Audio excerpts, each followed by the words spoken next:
Yay Networks. Welcome back to another episode of Junkyard Mayhem. Welcome back. I'm sitting way behind you. I just looked over at Shane for the first time.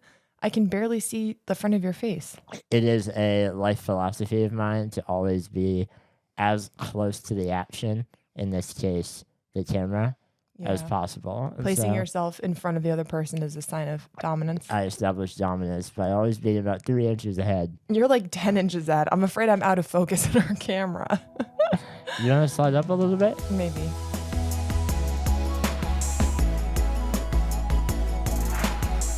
Okay, that's better. I'm a little further forward. You're still a good 3 inches in front of me. I'm going to slowly inch forward throughout this podcast until it's just me in the frame. Okay.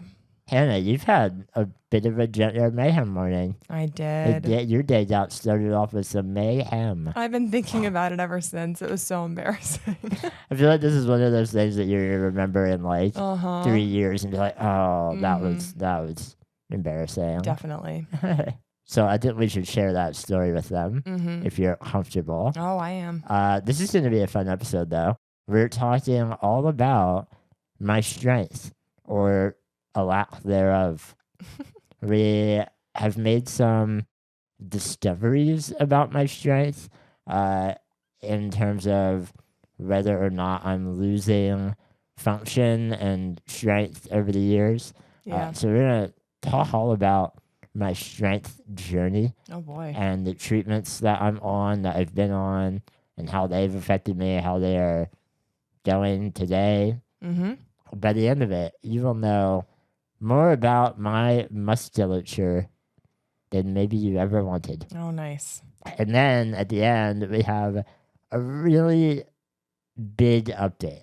We do. I will leave it at that. We have a really big update about something that happened this week that we're really excited to tell you about. Yep. I'm not going to give any hints. Yeah. You're going to have to stick around for the big mega update. It'll be a good episode. At the end. But Hannah, your mayhem morning. Oh.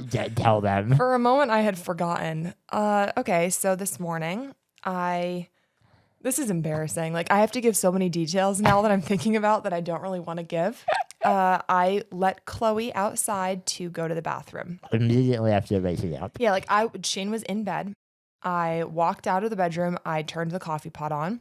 I let Chloe out of her crate, and I went to the front door to let her outside. You're wiping the sleepy out of your eyes. And I'm in this state only wearing a tank top. The tank top I'm wearing now, actually, I just like threw it on, a black tank top, and a pair of underwear. Okay? Yeah, I will say a small pair of underwear. Small pair of underwear. All right, not a lot of coverage, just a small pair of underwear. Because why would I be covered up? There's no one to see me. Our Airbnb is fully fenced and like gated. It's fully gated. Okay, so yeah, you can't really see into our yard. Yeah, you can't see into your yard unless you're standing like looking over the gate. Well, I open the door. I step outside into the sunshine. Your body, the whiteness of your body is illuminated. Every morning I do this. I'm like, it feels so good in the sun, unless it's raining. And Chloe goes out, and I open my eyeballs in the glaring sun to make an intense eye contact with a man who is standing at our gate. Okay. Now this gate is about 5 feet high, and this man was 7 feet tall. Tallest man that ever lived. I saw shoulders. I saw a head. We looked at each other, and I knew who this was. This was a handyman for the Airbnb. Like, we've seen him before, but it didn't matter who it was. It really didn't matter. I was in my underwear. And he was looking at you. Yeah. Just saw this radiant, naked body. He probably thought you were like coming down from heaven. Yeah, well, he just like glanced up. He wasn't like staring. It was like he glanced up, and I was like, you know, and he was like, oh, and I was like, sorry, and jumped backwards inside the door, and then popped my head out the frame and was like, sorry. And then and he was like, oh, and Chloe started to bark at him because she was like, why is there a man here? And then he just like, I don't know, I went inside and I closed the door and he left. Well, like normally if somebody barked at someone like that, you would, if you run outside and stop her. If you were clothed, you'd run and grab her. So it seemed really weird. Yeah, I hope he did see your underwear. Yeah, I know. Because otherwise, he don't see you. I don't care. Just like didn't care that our dog was freaking out. Yeah, I was just like, you're on your own. But Hannah comes back into the bedroom and goes, I hear Chloe barking. And Hannah comes in and it's like, I don't have clothes on. I can't deal with it. I don't have clothes on. So she was barking. She actually stopped very quickly because he just left. I think he was just grabbing the mail, but I felt so bad. I was like, oh, sir, I'm so sorry for everything that you just went through. You put on a bit of a show this morning. I really did. Wow. Are you going to, from now on, not wear your underwear in the front yard? Yes, I will be fully clothed every time I open that door because you never know, apparently. After this episode drops, there's going to be a line of people every day. She's bringing the dog out. I've had a little mayhem as well. Oh, and it's because yesterday, Hannah gave me a haircut. That's why I look drop dead sexy right now. It's the best. I watched a video for the first time on how to do a haircut, like short on top. It turns out she hadn't been doing it the right way. No, I had not. It always looked good. And the top was always a little choppy. And every single time Hannah's ever cut my hair, which she's been doing since 3 years. Yeah, like 3 years. Yeah. Every time when she's doing the top of my head, I hear these noises coming from her. They're like, oh. I'm like, I don't know. Well. That's 100% accurate. I always say I have no idea how to do this. And you know what I was doing? People are going to cringe. So Shane's hair just kind of like goes to one side. He has it all parted on the side and it all goes one direction. A bit of a cloth. On the top. Yeah, like a comb over. Is cloth inappropriate? I don't think so.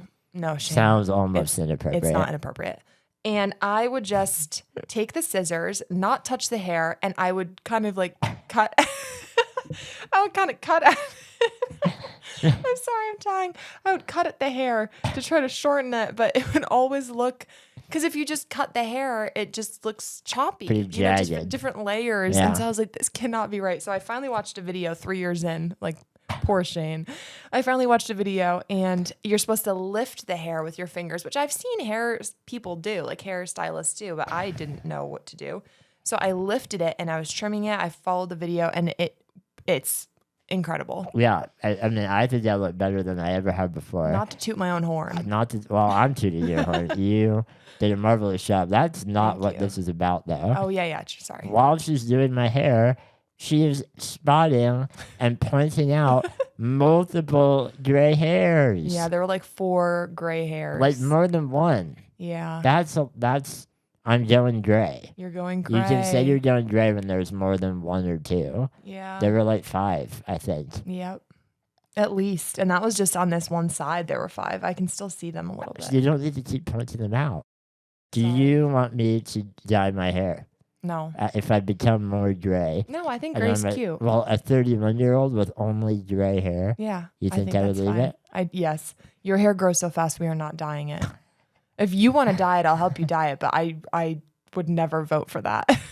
What, are we going to dye it every 4 days? I have nothing against gray hair, but yeah, I cannot envision what I might look like with gray hair. Maybe I need to like do a Photoshop and envision what I might look like. No, but there was a photo that we took. Do you remember this? At our first house together. And the filter I used made it look like you had entirely gray hair. And people were like, did Shane dye his hair gray? And I was like, I don't know why the filter made it look like this. It really did. And you looked good. People were like, I love that hair color on Shane, even though it was just gray. I'm a silver fox. What can I say? It's also, you might lose your hair though, and then it won't be gray. It's definitely, my hair falls out like rapid, like a lot. You have like thin hair. My hair falls out in chunks. Yeah. Your hair falls out the normal amount. Like Shane would die if he saw how much my hair fell out in the shower. I know exactly how much of your hair falls out because it's smeared all over our bathroom walls. This whole gray hair thing is just a gentle reminder that we are all in the same car that is spiraling towards the abyss. Wow. And it does not have brakes. Okay. Decay is inevitable. Wow. Entropy is a part of our existence. And we can choose to bow down to it and lie down, or we can rise above it. Which one are you doing? I am standing tall, sitting tall, proudly saying, I am gray and I am great. Oh, wow.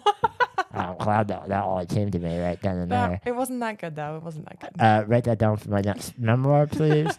All right, we're going to take a quick break, and then we'll be right back to talk more about decay Oh yeah. in the way of my muscles.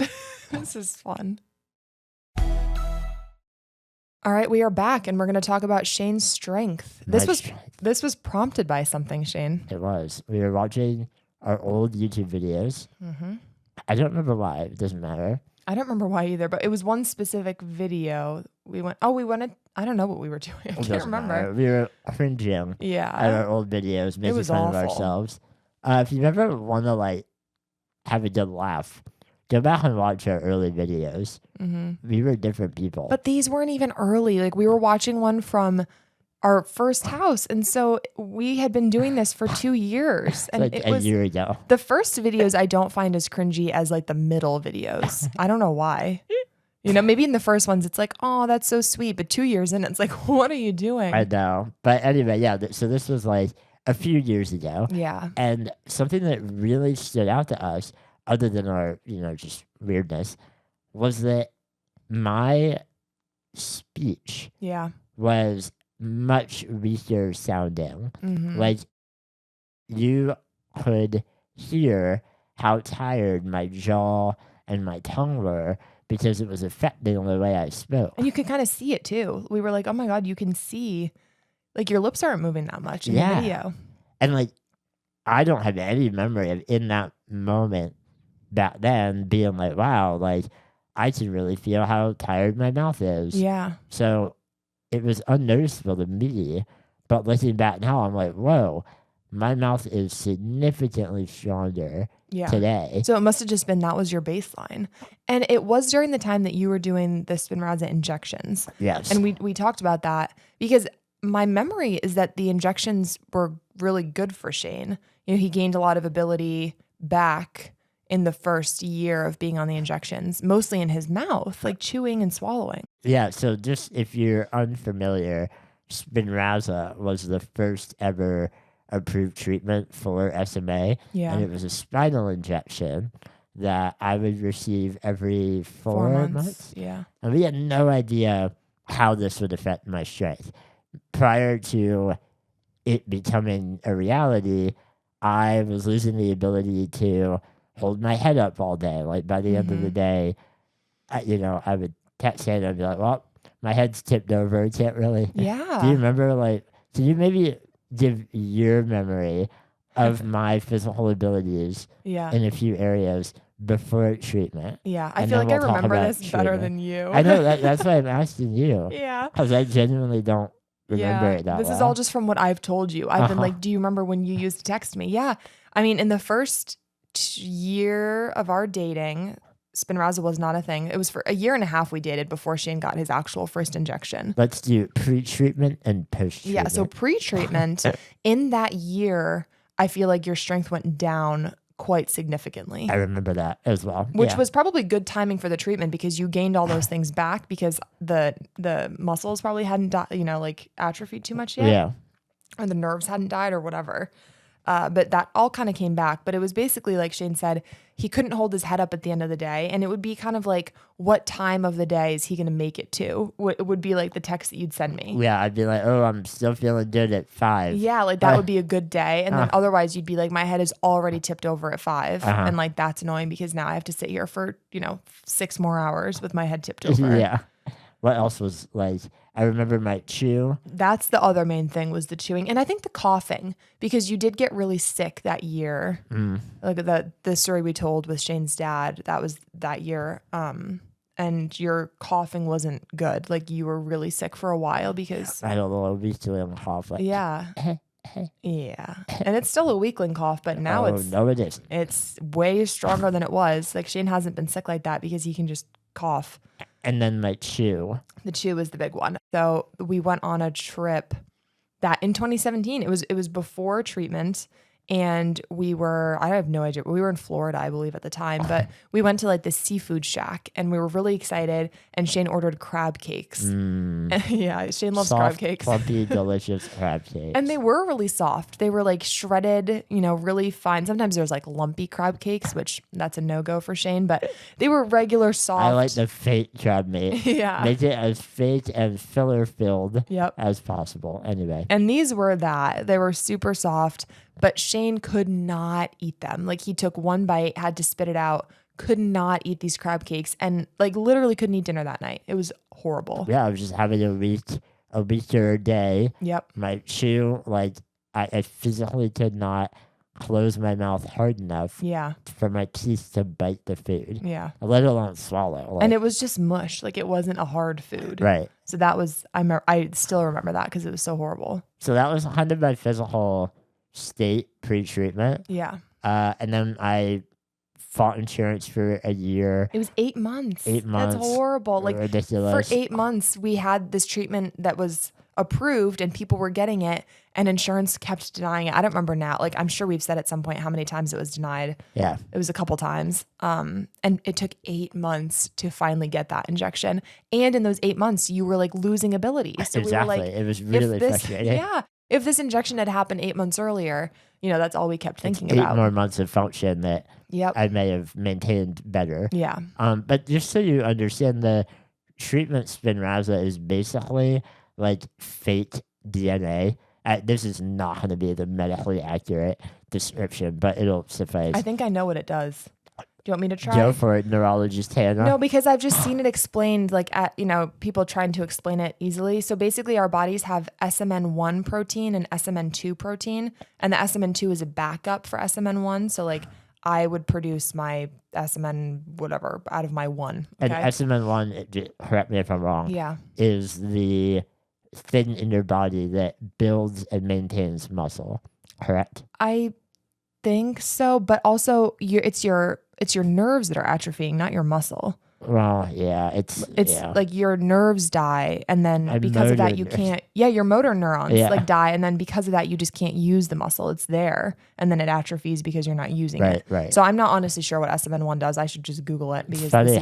this is a freaking podcast. Like we should just Google it. Should I Google it? No, honestly, I think it's more authentic that like No, but we should. but even someone living with the condition doesn't have Yeah. like a real firm grasp on Yeah. the inner workings of it. I think that's fine. So anyway, yeah, the treatments basically like activate your body to use that SMN2 backup thing that you have. Yeah. So that's you're making way less than like a typical person, but it's like doing something, it's stimulating something. Right. And so because of that mechanism, the treatment claimed that it could stop the progression of my muscle wasting. Yeah, stop or slow was their Or slow. claim. Yeah. So we didn't know what that might look like Mm-hmm. in the beginning. And I genuinely, the first few months of treatment, I had to get like loading doses, like more in the Yeah, beginning. it was every 2 weeks. So we would drive down to Philadelphia.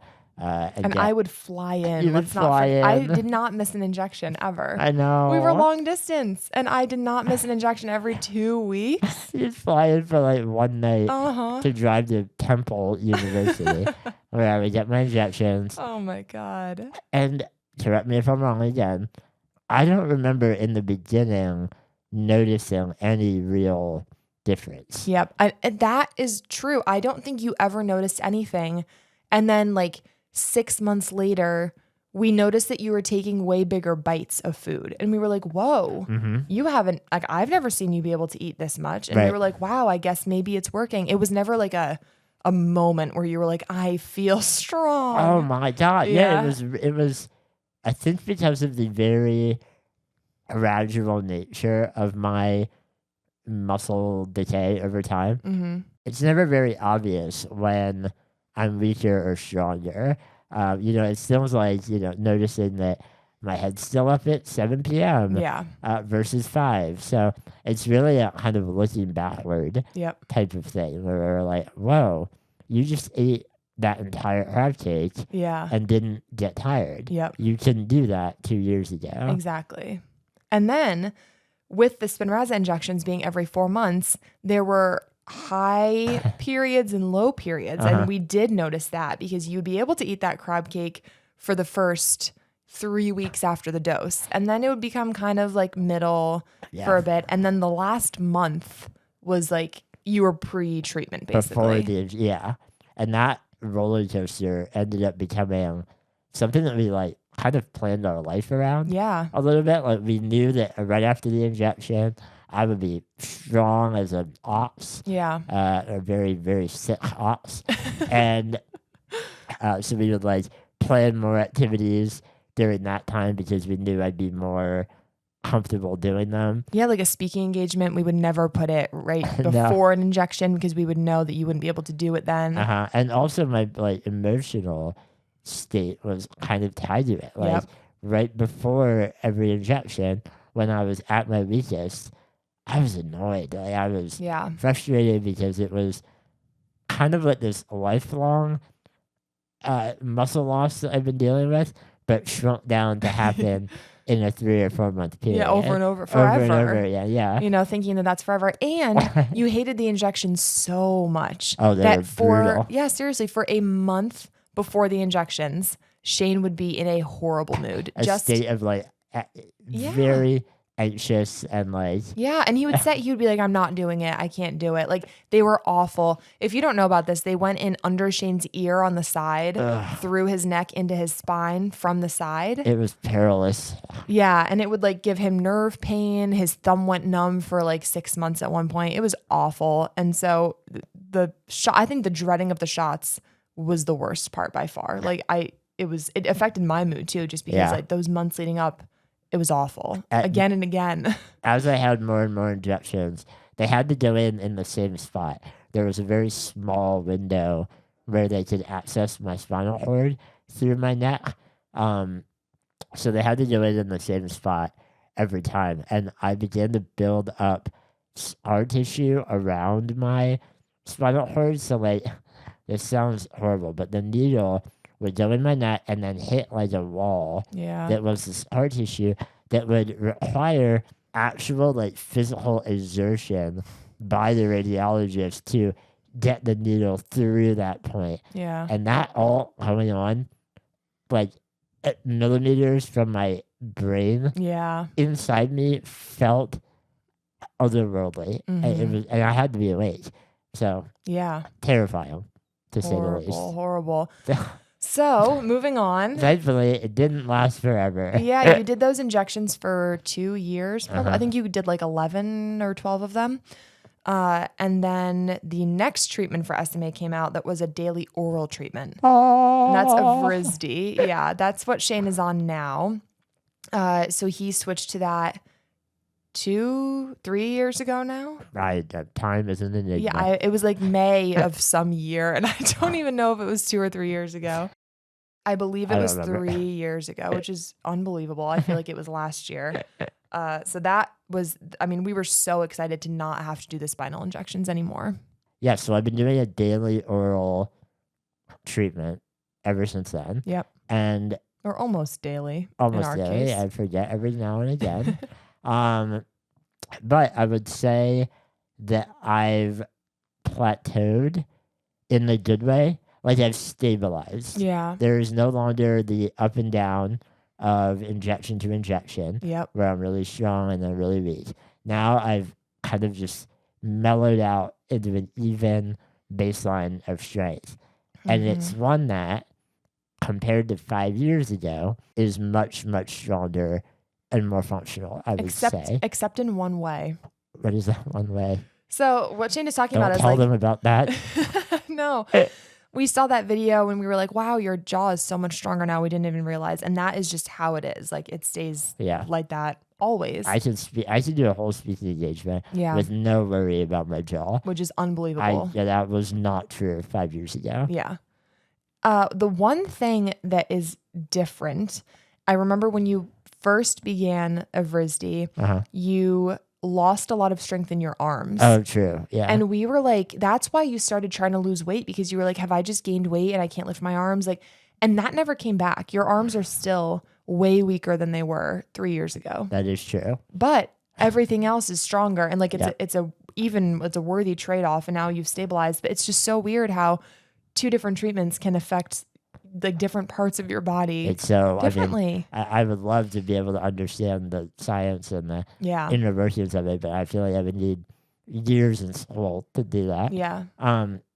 But yeah, like I think the trade-off, if it is a trade-off, is so worth it because Mhm. I can still use my hands and arms to do the most important things, like drive my chair and use my phone and my laptop. Like those are Yep. the main things I need to be able to do. Yeah. And like eat a snack. Yeah, put food in my mouth. Yeah. But I am coughing like what feels like 10 times better Mhm. than 5 years ago. Like now, when I have a respiratory illness, I don't worry as much about ending up in the hospital because I know that I can adequately tough out Yeah. whatever's in my lungs. That has never been true Mhm. in my life. And now I'm like, I have a respiratory infection. No big deal. My neck, I know my head no longer tips over at the end of the day. Yeah, it's Like, been a super long time since that's happened. I can make it till any hour of the night Okay. with my head Held high. erect. I think that covers most of Yeah, it. I think that's pretty much. Who knows how your legs are doing? We've never tested them out. My lungs? Your legs. Oh, my legs. Yeah. Oh, they're dead. They are donezo. No. There's no hope for them. They're like, we're feeling good too. Just try us. Stand up. Imagine if I like could walk. If I just didn't know because I never tried. Hannah, pick me up. Stand me up. So yeah, that is kind of a recap of my strength journey Yep. over the years. I wonder, like now, if we look back in 5 years, I know. what will we think about my strength? It's then? good that we're like cataloging it like this. We'll have everything all explained. You know what? You're right. This is like a medical kind of study Oh yeah. that we're doing in real time. Wow. I wonder if any medical journals would like to get involved. I don't think so. Write down what we're doing here. They're like, no, thank you. That's okay. Keep making your videos. All right, Shane, should we move on to our next topic, our big news? Yeah, the big news. Oh boy. It's that I can walk. No, we have a really big update for you. We are going to take a quick break and then we will be back with the big hurrah. Okay. Okay. Okay, time for our big news. Would you like to do the honors or should I? I'll let you do the honors. Go ahead, Hannah. Okay. I will give a little bit of background and then we will, do our big reveal. Go for it. This is kind of the big reveal, but this news is about the parking ticket that we got the last week. Explain that in 3 sentences. We received a parking ticket in West Hollywood because we backed into an accessible spot because we had to for Shane's wheelchair to be able to, like, the ramp had to open a certain way. So we backed into the spot and the spot said no, it said head-in parking only. Okay. That wasn't an option for us. So I said, okay, well, I'm going to back into the spot. Shane's going to get out. It's all good. We received a ticket for about $60 that said failure to obey sign. I tried to appeal it. It was denied. We made a video about it. That's the background. Yeah, we made a video basically saying that it is ridiculous that in a busy place like West Hollywood, where there are almost no accessible parking spots, Yeah. that they would ticket someone for using the accessible spot that was available in the only way that worked for them. Yep. Many of you were frustrated along with us, and you understood that this is like unfair when there are so few parking spaces and that this was the only way. I heard from so many of you who use wheelchair accessible vehicles having similar experiences and frustrations and how unfair and unsafe it is. So that was great. But there were way more people than I expected who dismissed our outrage immediately. They were like, well, why didn't you just let him out and then turn the car around? Why do you think that you're above the law? Why do you have to complain when everyone else has to follow the law? Things like that. Oh boy. Comments don't usually bug Shane, but these did.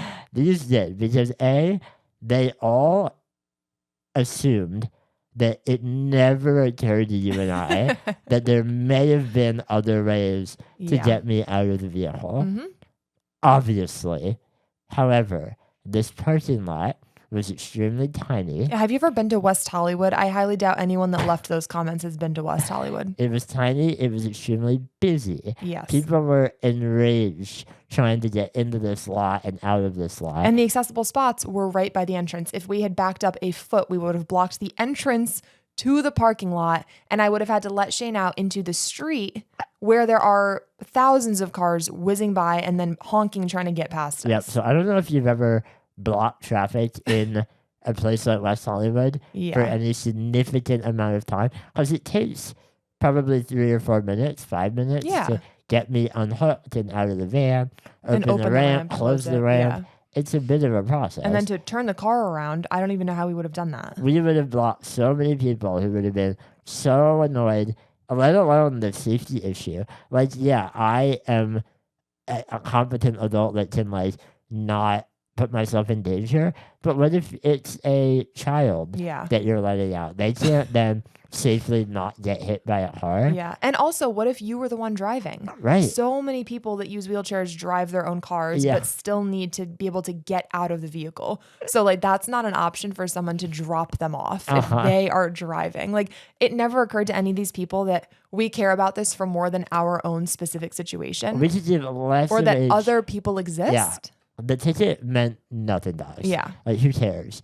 It's annoying, but we are fortunate enough to be able to pay it. Yeah. Whatever. It had nothing to do with the fact that we have this ticket. It's that the principle of, like, there are no other places where I can park and get to my lunch meeting on time except for this spot. And maybe we gave people too much credit in thinking that they would extrapolate from the situation and think, like, oh yeah, other people who drive the car couldn't get out. You know, I think we assumed that you guys would think of all these things. You guys meaning the people who were leaving these comments, because a lot of people obviously did understand what we were talking about. But shall we move on, Shane, to the big news? Yeah, I'll let you do the big news. Okay, so one of you guys emailed a city council member of West Hollywood. So go you. You're the real star here. Yeah, you really are. So you emailed this woman, and the city council member responded back with some questions, and this viewer forwarded the email to us being like, well, I don't have the answer to these questions, but here, I sent this email. So we responded to this city councilwoman. She was asking, you know, like, what date this happened, what parking lot it was in. She was like, is it even a public parking lot? And, like, you know, there were a couple other questions. We were like, no, this isn't a Target. So I looked it up. Yes, it was a public parking lot. I gave the address and all of this. So I gave her that information, and she looped in, I don't know his title. Bunch of people. Yeah, but it was like the head of some parking thing in West Hollywood. Yeah, I think it was like the parking manager for West Hollywood. It was some head honcho of parking. And he responded saying that the reasoning behind this rule was so that their parking officers don't have to walk around the vehicle to check the plate number. Yes. The people that come around to, like, see if anyone's not paying for their parking spot. Yeah. Normally, the way they do it now is they just drive through and they stay in their vehicle and scan all the plates. Yeah. Because you have to park with your license plate facing backwards. Yes. You know what I mean? Yes. So, just a side note, that is the most asinine reasoning behind that rule that I have ever heard. So anyone that was defending this, I hope you know that that's the reason why. It was not a safety concern. It was so someone didn't have to walk 5 feet to scan the plate. Okay, enough with that. I'm so sorry. I just had to let that out.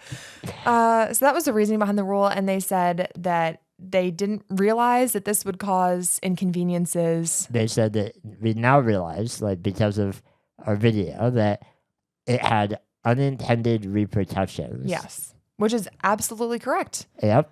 And they are removing all of those signs from all of their parking lots in West Hollywood so that you can park any direction you need for your ramp. Every public parking lot in West Hollywood is now front in or back in parking. Oh my God. And I think that's amazing. Yeah. Like, what a big win for accessibility. Seriously. Like, this is going to make a lot more spots a lot more accessible. Yep. Because people can now park any way that they need to utilize the accessible nature of a spot and not get ticketed for it. Yep. Big win. Oh my gosh. Go, Hannah. Go West Hollywood, too. Go West Hollywood. Yep. Go viewers that sent it to West Hollywood. Yep. I think this is our new mission in life. We are going to go around to cities and change their parking laws. They also dismissed our ticket, if anyone is yes. wondering. That was nice of them. Yes. It just felt like a really great outcome. Like, we don't get great joy out of like sharing these unfair and difficult things with you. Especially because we know that some people are going to defend it. And there's nothing worse than sharing something that's inaccessible and having people defend it. I honestly think that's the worst part of having a YouTube channel. Absolutely. But like, advocacy is important to us. Yeah. And sharing information with you about the disability experience is our mission. That's why we do this. And so to have these like concrete victories where like we can point to this and be like, look, like this is why we make videos, so that people are aware of inaccessibility and ableism, things like that. So and so much of it is just oversight. You know, they just didn't realize that some people would need to park a certain direction. Absolutely. So now they have an example of why it's important. Yeah. And they made a change. So that was great. Thank you, City of West Hollywood. Yes, thank you. Didn't think I'd be thanking you. We'll visit again. We'll come back. They're like, please don't. And we are going to park so back into every spot that we see. Oh my God. All right. That is all for today's episode. We hope you enjoyed Junkyard Mayhem. If you did, give us a rating, 5-star review, leave a comment, all of that stuff. Tell your friends. Go ahead, Shane. Share it. Give us the sign with out. The world. We're done. Remember, everyone, it is a junkyard out there, and we now allow parking in our parking lot, front in or back in. Wow. We've come to our senses. Okay. And we hope that you will park any way that is most beneficial to you. All right. Thank you, everyone. Bye.